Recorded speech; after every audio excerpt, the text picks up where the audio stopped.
ಸರ್ಕಾರದ ಪಂಚ ಗ್ಯಾರಂಟಿ ಯೋಜನೆಗಳು ಯಶಸ್ವಿಯಾಗಿ ನಡೆಯುತ್ತಿದ್ದು ಜನತೆಗೆ ಇದರ ಸಂಪೂರ್ಣ ಲಾಭ ದೊರೆಯುತ್ತಿದೆ. ಯೋಜನೆಗಳ ಅನುಷ್ಠಾನದಲ್ಲಿ ರಾಜ್ಯಕ್ಕೆ ಉತ್ತರ ಕನ್ನಡ ಜಿಲ್ಲೆ ಪ್ರಥಮ ಸ್ಥಾನದಲ್ಲಿದೆ. ಜಿಲ್ಲೆಯಲ್ಲಿ ಶಿರಸಿ ವಿಧಾನಸಭಾ ಕ್ಷೇತ್ರದ ಸಿದ್ದಾಪುರ ತಾಲೂಕು ಪ್ರಥಮ ಸ್ಥಾನದಲ್ಲಿದೆ ಎಂದು ತಾಲೂಕು ಗ್ಯಾರಂಟಿ ಯೋಜನೆಗಳ ಅನುಷ್ಠಾನ ಸಮಿತಿ ಅಧ್ಯಕ್ಷ ಕೆಜಿ ನಾಗರಾಜ್ ಹೇಳಿದರು. ಸಿದ್ದಾಪುರ ಪಟ್ಟಣದ ತಾಲೂಕು ಪಂಚಾಯಿತಿ ಸಭಾಂಗಣದಲ್ಲಿ ತಾಲೂಕು ಗ್ಯಾರಂಟಿ ಯೋಜನೆಗಳ ಅನುಷ್ಠಾನ ಸಮಿತಿಯ ತಾಲೂಕು ಮಟ್ಟದ ಪ್ರಥಮ ಪ್ರಗತಿ ಪರಿಶೀಲನಾ ಸಭೆಯ ಅಧ್ಯಕ್ಷತೆ ವಹಿಸಿ ಶುಕ್ರವಾರ ಅವರು ಮಾತನಾಡಿದರು.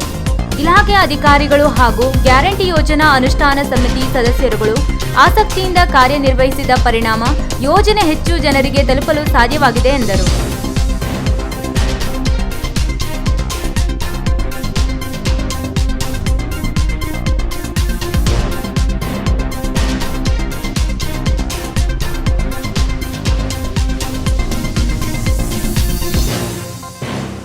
ವೀಕ್ಷಕ ಮಹಾಪ್ರಭುಗಳೇ, ನಮ್ಮ ಚಾನಲ್ ಅನ್ನು ಸಬ್ಸ್ಕ್ರೈಬ್ ಮಾಡಿ, ಶೇರ್ ಮಾಡಿ, ಪ್ರೋತ್ಸಾಹಿಸಿ.